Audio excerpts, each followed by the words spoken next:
네, 저는 현재 진도군청 앞에 나와 있는 팩트TV 아나운서 오창석입니다. 세월호 참사 발생 23일째 오후 12시 50분 브리핑 시작하도록 하겠습니다. 네, 어제 저녁 기사였죠. 오마이뉴스를 통해서 언딘 장병수 기술이사가 세월호 인양 작업에서는 손을 떼겠다라고 발표했습니다. 그러면서 장병수 이사는 300명, 어떻게 말을 했냐면요. 처음에 구조 작업을 하러 왔을 때 이런 상태인 줄 몰랐다. 그러니까 버스를 인양하러 갔었는데 승객 300명이 타고 있는 것과 다를 바 없었다라고 그 첫 현장의 소감을 밝혔습니다. 그러면 두 가지 정도 쟁점을 꼽아볼 수가 있겠죠. 여전히 끊이질 않는 해경과 언딘과의 유착관계. 과연 해경은 어떤 기준으로 언딘 측에 구조와 인양 작업을 맡겼을까? 인양 작업에서 손을 뗀다라는 말은 이미 인양 작업에 내정이 돼 있었다라는 거겠죠. 그렇다면 왜 언딘에게 처음부터 구조가 아닌 인양을 맡겼을까? 그리고 해경은 사고 첫날, 지금처럼 참사라는 단어를 쓰기 이전인 사고 첫날에는 구조에 어떤 힘을 쏟고 있었을까요? 지금 속속들이 일반 잠수사들의 증언이 쏟아지고 있습니다. 해경 잠수사들과 해경 특공대는 이러한 재난에 대비한 훈련이 굉장히 부족했다. 그리고 산업재해 전문 잠수사가 따로 있기 때문에 어쩌면 해경 특공대나 다른 특공대보다 산업재해 잠수사의 능력이 더 뛰어날 수도 있는데 무슨 근거로 해경은 언딘에게 구조를 맡겼나? 라는 의문이 나올 수밖에 없겠죠. 이 의문에 대해서 반드시 해명을 해야 합니다. 이미 많은 언론들 그리고 팩트TV의 나침박 팀이 ISU라는 업체, 즉 그 단체에 직접 공문을 발송하고 인터뷰한 결과 국제단체라고 보기에는 어려운 이익단체임이 밝혀졌습니다. 해경은 초반에 이 ISU에 가입된 것을 굉장한 능력 검증으로 보면서 언딘을 선택한 이유로 밝혔습니다. 그런데 ISU라는 것이 우리가 흔히 말하는 공신력 있는 국제단체가 아닌 것을 스스로 밝혔죠. 그렇다면 해경은 왜 언딘을 선택했을까? 이 첫 번째 질문에 반드시 대답을 해야 합니다. 그리고 두 번째, 언딘은 구조와 군안 전문 업체가 아니라 선박 인양 전문 업체입니다. 즉, 사람의 생명을 살리는 구조 전문이 아니었음에도 불구하고 구조에 처음부터 나섰던 거죠. 그것을 승낙한 배경은 무엇일까요? 그리고 그들이 도착했을 때 자신의 전문 분야가 아님을 알고 있었음에도 불구하고 다른 어떤 도움을 했는지도 한번 살펴봐야겠죠.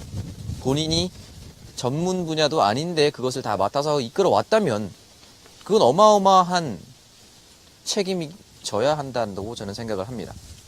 자기 전공도 아닌데 와서 제대로 된 판단을 하지 않았다는 거겠죠.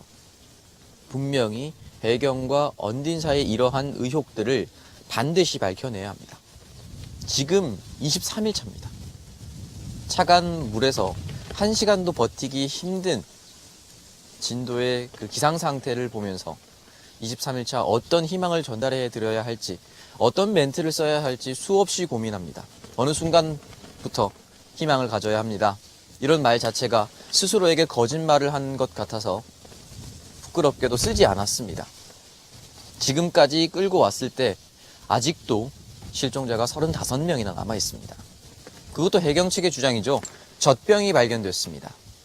우유가 반쯤 남은 젖병이 발견된 것으로 미루어 볼 때 실종자 수가 더 늘어날 수도 있다라는 조심스러운 추측 또는 정황상 추측이 가능합니다. 이에 대해서 언딘과 해경 측은 반드시 책임을 져야 합니다. 인양 작업에서 손을 뗀다는 것으로 모든 책임을 회피할 수 있을 거라 생각은 하지 않을 거라고 생각합니다. 네, 그리고 두 번째 소식입니다. 어제 제가 브리핑 때 말씀을 드렸죠. 유심 카드와 메모리 카드를 미리 해경 측에서 뽑아내서 소유주를 확인한다라고 말씀을 드렸습니다. 그건 해경 측의 주장이었죠. 오늘 신문고의 이계덕 기자가 직접 통신사에 의뢰를 해봤습니다. 휴대폰을 습득했을 때 그 소유주를 찾으려면 어떻게 해야 하는가? 정말 유심 카드를 뽑아내고 메모리 카드를 뽑아내야만 그 사람의 소유주를 알 수 있습니까? 라고 이계덕 기자가 조사한 결과 아닌 것으로 판명이 됐습니다. 일련 번호, 즉 필리폰의 경우 휴대폰 배터리만 분리해도 적혀있는 거기에 나오는 일련 번호만 조회를 해도 소유주가 확인이 된다고 합니다.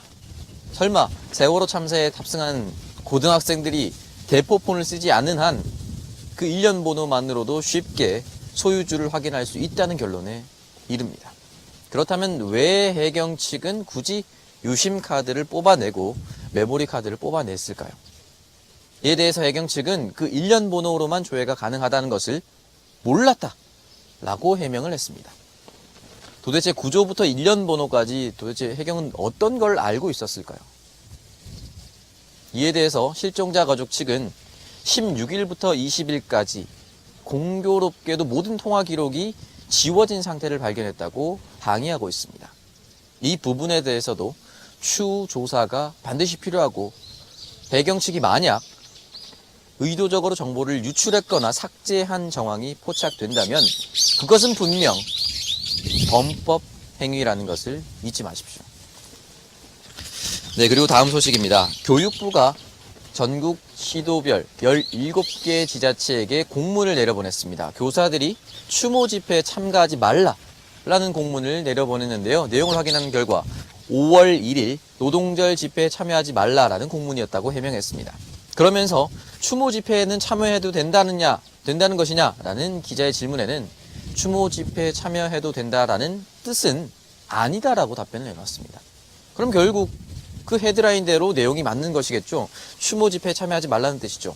그래서 추모 집회에 왜 참여하면 안 되냐, 참여해도 되느냐라고 다시 기자가 재차 물었을 때는 그 추모 집회의 성격과 특성에 따라서 고려해서 판단해야 한다라는 것이죠. 그러면 고려와 판단은 교사들 스스로가 하는 거지 정부 지자체가 하는 것이 아니라고 생각합니다. 그런데 왜 정부는 공문을 통해서 교사들의 추모 집회 참여를 제한하려고 했던 것일까요? 우리가 가르쳤던, 제가 만약에 교사라면 내가 언젠가 가르쳤던 또는 가르칠 수도 있었던 그 학생들의 잊지 않기 위해서, 다시는 이 사건을 되풀이하지 않기 위해서 추모 집회에 참여하려는 그 교사들의 마음을 왜 정부가 공문으로서 막아서려고 하는지 도무지 이해할 수가 없습니다. 네, 문재인 의원 그리고 박근혜 대통령이 팽목항을 다녀갔습니다. 오늘 오전 7시 40분에는 새정치민주연합의 김한길, 안철수 공동대표가 진도 실내체육관을 다녀갔다고 합니다. 피해자 가족들을 위로했다고 합니다. 마지막 소식입니다. 민간잠수부 이광욱 씨가 숨진 지 이틀이 지나고 있습니다. MBC의 박모 부장은 MBC 뉴스데스크 논평에서 이런 말을 남겼습니다. 실력이 검증되지 않은 민간 잠수사들, 그들을 투입해서 숨지게 만든 것은 우리 사회의 조급증 때문은 아닐까라고 반문해 봐야 한다라는 논평을 남겼습니다. 우리 사회의 조급증 때문에 그 숨진 잠수사, 그런 사태가 발생했을까요? 왜 해경바지에 긴급 의료진 한 명도 없었다는 것을 지적하진 않았을까요? 왜 기본적인 보험 체계도 이루어지지 않았다는 것을 따져 묻진 않았을까요? 왜 그런 것을 약식 절차를 밟을 수 있도록 세월호 참사 21일 차까지 준비하지 않은 정부 당국을 비판하진 않았을까요? 그것이 우리 사회의 조급증 때문입니까? 도대체 이유를 알 수 없는 멘트를 흔히 말하는 공영방송 MBC가 쏟아내고 있습니다. 도대체 누구의 입장에서 보도를 전하고 있는 겁니까? 그러면서 실종자 가족들이 청와대로 향했던 것까지 언급을 했다고 합니다. 그러면 실종자 가족들이 부추겨서 그 이광욱 씨를 숨지게 만들었던 간접적인 원인을 제공했다. 뭐 그런 의도였을까요? 보도는 첫 번째도 두 번째도 세 번째도 피해자 가족의 입장에서 해야 한다고 생각합니다. 정말 1년 반밖에 되지 않은 신참 아나운서, 언론인으로서 여기 와서 지난 20여일간, 그 짧은 기간 동안 느낀 거였습니다. 20여일간에 느꼈던 그 내용이 20여 년 차의 그 부장님의 귀와 그 부장님의 가슴 속에는 아직도 자리 잡지 못했나 봅니다. 현재까지 실종자 숫자 35명의 변함이 없고 탈출자 172명, 희생자 269명입니다. 이 숫자 어제 변동이 됐죠. 어제 확인했다면 왜 이렇게 늦게 확인했느냐라고 제가 비판을 했습니다.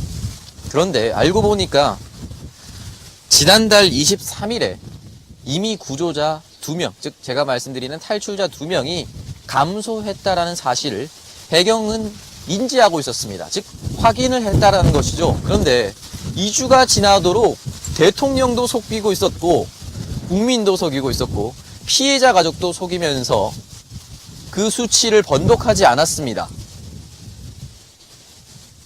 방송에서 욕을 하면 안 되는 걸 알고 있지만 가슴속 깊이 자리 잡은 곳에서는 욕밖에 나오지 않습니다.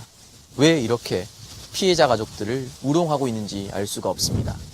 어차피 드러날 잘못을 빨리빨리 드러내서 또 다른 잘못을 미연에 방지하는 것, 그것이 해경과 정부 당국의 책임이자 역할이라고 생각합니다. 그런데 지난 2주간 그것을 감추고 있었습니다. 다시 한번 묻고 싶습니다. 해경은 또 어떤 것을 감추고 있을까요? 네, 저희는 이 브리핑이 끝나면 바로 안산 집회 생중계 현장을 보내드리도록 하고요. 저녁에는 광주 횃불 집회로 저희가 직접 가서 그 생중계 현장을 보여드리도록 하겠습니다. 팽목항과 안산 그리고 광주 횃불 집회, 오늘은 3원 생중계를 해드리도록 하겠습니다. 그러면 오후 브리핑 여기서 마치도록 하겠습니다. 감사합니다.